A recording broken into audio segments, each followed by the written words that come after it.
So here's a story not many people know, and I should warn you, it's heartbreaking. Back in the year 2000, there was a third grade class at a school that had been struggling for years, and then in the fall of 2000, something happened that stunned everybody. A businessman, convinced he was only a few years away from a massive payday, he walked into their classroom. He looked those children in the eyes, and he said, "If you graduate high school, I will pay for your college tuition." Teachers cried. A local reporter, Randy Shemansky, he ran a featured story in the city paper. The school even named a reading room after him. It was huge. Now jump ahead to the fall of 2009.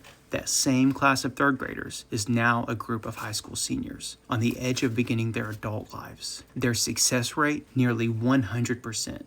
Not one dropout. It was unheard of. This businessman, the man who'd already transformed their lives, he returned to the school on a cold fall day. He walked down the halls where his name still hung on that reading room door. He felt proud. He should have. The trajectory of an entire class had changed because of him.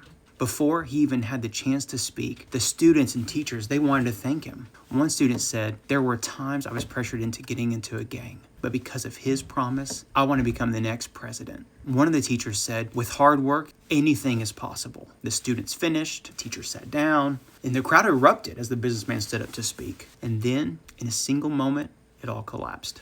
He broke his promise. Hope evaporated. His expectation of becoming a millionaire by 2009, it never happened. The promise of college tuition, gone. As he walked back to his car, crushed by his own failure, a student chased him down, not with anger, but with heartbreak. And the businessman did something unexpected. He reached into his own pocket and pulled out his checkbook, and he wrote 4 separate $1,000 checks. He looked the senior in the eye, and he said, "Don't cash these until you call me first to make sure it's okay." The businessman's name? It was Michael Scott. The class was called Scott's Tots. He made that promise in 2000, and 10 years later in 2009, he broke it. Now here's why I told you that story. Exactly 10 years after all of this, another man stood at a podium. Not a government agency, not a businessman chasing a payday. He was a college president, a pastor, a man who believed college should be accessible and affordable for everyone. And he made a similar promise. Your tuition will be fully covered if you come to our school and work. Not for us, but with us.